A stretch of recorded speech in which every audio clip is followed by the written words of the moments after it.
스스로 핵심 정리, 제국주의와 민주운동에 대해서 하도록 하겠습니다. 제국주의와 민주운동에서 이제 제국주의의 세계 분화를 먼저 할 건데요. 일단은 제국주의와 세계 분화를 하려면 제국주의가 무엇인지에 대해서 이해를 해야겠죠. 제국주의가 과연 무엇인가를 같이 살펴보면 제국주의라는 거는 식민지를 넓히기 위한 적극적인 대외 팽창 정책을 제국주의라고 합니다. 그러니까 그 주요 목적이 식민지 획득이에요. 식민지 획득을 하기 위한 대외 팽창이라고 할 수 있겠죠. 그래서 이 제국주의가 등장하게 된 배경은 자본주의가 고도로 발전하게 되면서 값싼 원료 공급지가 필요한 국가들이 그 원료 공급지도 필요하고 그래서 자국의 원료를 가져와서 물건을 만들어서 물건을 이제 생산을 하잖아요. 생산을 하면 그 생산한 물건을 팔 수 있는 판매 시장이 필요하고 그 다음에 그렇게 해서 수익을 얻게 되면 잉여 자본이 생기잖아요. 그 잉여 자본을 또 새로이 투자할 수 있는 투자 시장도 필요하기 때문에 식민지가 필요하게 된 거고요. 거기에 지금 이거는 자본주의적인 이유에 의한 거고요. 두 번째 이유는 침략적 민족주의가 거기에 합쳐집니다. 그러니까 국가의 대외 팽창을 우리 민족의 의식, 그러니까 영광, 그러니까 민족의 영광으로 인식하게 되면서 국가적으로 식민지 보유를 하고자 하는 그런 열망이 더 커지고 거기에 이제 민족적인 그런 그 침략적 민족주의뿐만 아니라 사회 진화론의 영향을 받게 됩니다. 다윈의 진화론에 그걸 사회적으로 적용시킨 게 바로 사회 진화론인데요. 그래서 사회의 그 진화론, 그러니까 국가 간의 관계를 다윈의 진화론을 이제 적용을 시키다 보니까 후진 지역의 문명화를 선진 지역이 시켜준다. 그런 식으로 이제 침략적인 그런 침략주의를 합리화시키거든요. 그래서 이 사회 진화론이라는 건 후진 지역의 그러니까 그 발달이 덜 된 지역의 문명화를 명분으로 하는 거죠.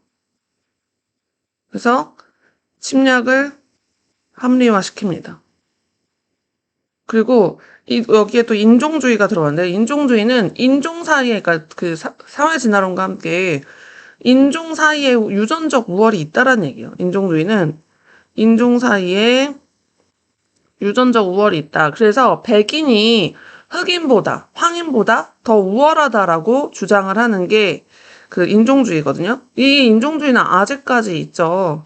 그래서 이때 제국주의가 한창 발달할 때 생겨난 그런 자신들을 합리화시키기 위한 이론이라고 보시면 돼요. 백인에 의해서 만들어진 이론. 그래서 이렇게 등장한 이제 제국주의가 이 열강들의 아프리카나 아시아의 그 식민 지배를 정당화시키는데요. 이 열강의 아프리카 분화를 먼저 보면 아프리카 같은 경우 이제 산업화에 필요한 막대한 자원이 있는 곳이잖아요. 막대한 자원이 있고 거기에 이제 시장 잠재력이 있다라고 판단한 유럽에서 유럽 각국들이 이제 여기에 진출을 하게 되죠. 먼저 영국 같은 경우는 영국은 종단 정책을 펼치게 됩니다. 종단 정책이라는 건 아프리카 대륙이 이렇게 생겼잖아요. 이렇게 생겼으면 영국은 여기 이집트 카이로를 시작해서 여기에 그 케이프타운이 있어요. 남아프리카 공화국의 케이프타운을 연결하는 이 정책이 바로 이제 종단 정책이라 보시면 돼요. 그래서 이 종단 정책을 펼치게 되죠. 그래서 여기는 영국 같은 경우는 지배해서 직접 영국인이 가서 통치한다기보다 그 토착민 협력자에게 위임을 하는 간접적인 지배 정치를 했던 게 이제 특징입니다. 그래서 식민지로 삼은 후에 거기에 이제 그 토착민들이 지배하게 하는 게 특징이고요. 그 다음에 이 영국과 함께 프랑스에서 그 적극적으로 아프리카를 이제 진출하게 되는데 프랑스 같은 경우는 횡단 정책을 펼치게 됩니다. 횡단 정책이라는 거는 이쪽에 서부 알제리를 기점으로 해서 알제리에서 이제 서쪽으로 가는 이렇게 하는 횡단 정책을 펼치게 되죠. 그래서 횡단 정책으로 그 아프리카를 이제 점령을 하게 되는데 여기는 그 공화주의 전통 이식, 그러니까 동화라는 거는 프랑스처럼 만드는 거야. 그래서 너네는 프랑스 시민이야?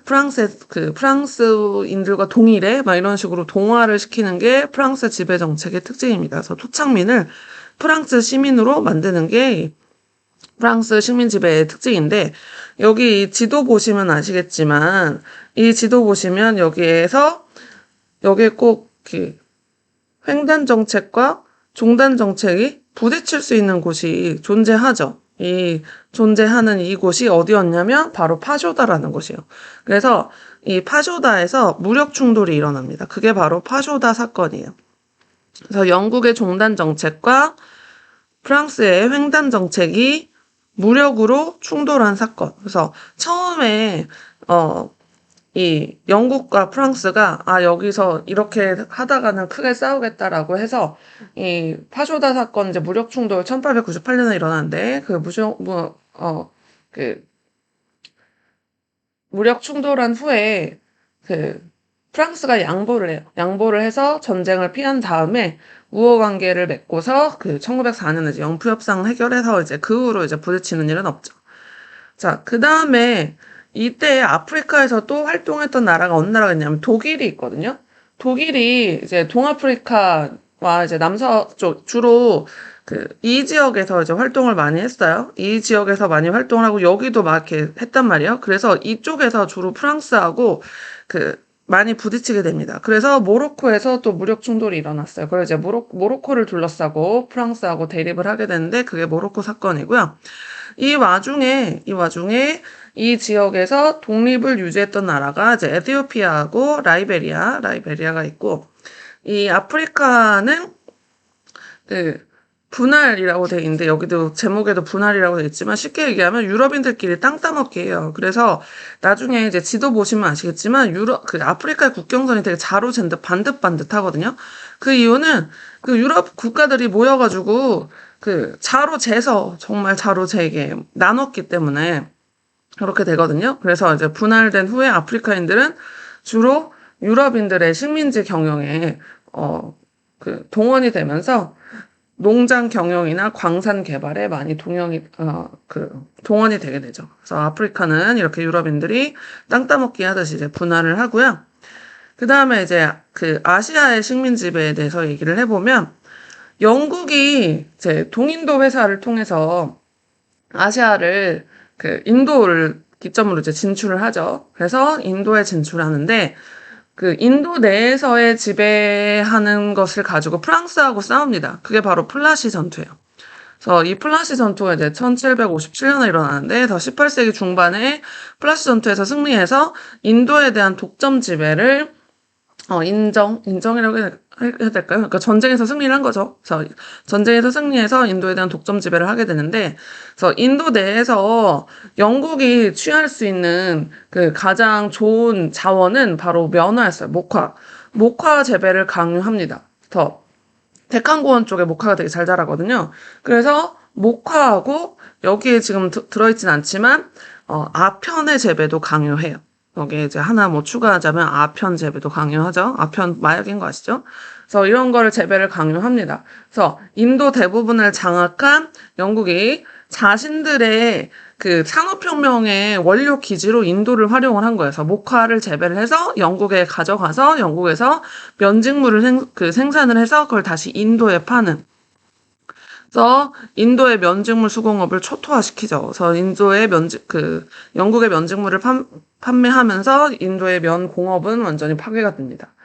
그 다음에 동남아시아에서도 진출해서 싱가포르를 거점으로 해가지고 말레이 반도하고 보르네오 섬 북부 차지하거든요. 그래서 이제 미얀마 식민지화하고 말레이 연방을 수립을 하면서 이제 식민지를 차지를 합니다. 그 다음에 이제 이 아시아에서 또 크게 이름을 떨친 나라가 바로 네덜란드예요. 네덜란드 상인들이 많이 활동했다라고 하는 거. 그래서 네덜란드 상인 막기 위해서 항해법 영국이 제정했다고 얘기했었잖아요. 네덜란드가 영국하고 많이 부딪혔거든요, 아시아에서. 그래서 동인도 회사를 통해서 이제 인도네시아로 진출합니다. 그래서 포르투갈하고 에스파냐하고 경쟁해서 이겨요. 이겨서 인도네시아를 다 차지를 하게 되고 인도네시아에 차 사탕수수 재배 농장을 건설을 하면서 그 전 세계에 를 이제 누비게 되죠, 네덜란드. 그 다음에 이제 프랑스는 인도차이나 반도에서 베트남과 캄보디아를 식민지화하게 되면서 프랑스령 인도차이나 연방을 조직을 해요. 그래서 그 과정에서 인도차이나 반도가 이제 이렇게 대충, 그림은 그러니까 대충 뭐 이렇게 생겼어요. 이쪽이 이제 미얀마, 그 다음에 여기가 이제, 여기, 너무 꺾게 그렸다. 그래서 여기 이렇게 섬 있고 막 이렇게 되는데 여기가 미얀마, 여기가 베트남, 캄보디아 이렇게 있단 말이에요. 근데 여기 가운데 중간에 여기 이제 완충 지역으로 여기는 태국은 독립되어 있죠. 왜냐하면 미얀마를 차지한 영국과 캄보디아, 베트남을 차지한 프랑스가 여기는 서로 그 파쇼다에서 한번 부딪혔단 말이에요. 그러면 아시아에서 또 부딪힐 수도 있을 거라고 생각을 해서 그래서 여기서 이제 서로 조심한 거죠. 여기서 또 부딪히지 않게 해서 조심하면서 태국이 이제 여기는 독립을 유지하게 된 거죠. 그리고 그 미국 같은 경우는 에스파냐하고 전쟁에서 승리해서 에스파냐를 식민지로 갖고 있었던 그 필리핀, 에스파냐가 식민지로 갖고 있었던 필리핀을 뺏어옵니다. 그래서 필리핀이 미국의 식민지가 돼요. 그래서 이렇게 아시아와 아프리카의 그 열강들의 분할에 대해서 얘기를 한 것이 바로 이번 제국주의 단원이었어요. 여기까지가 제국주의와 세계 분할에 대한 내용이었습니다.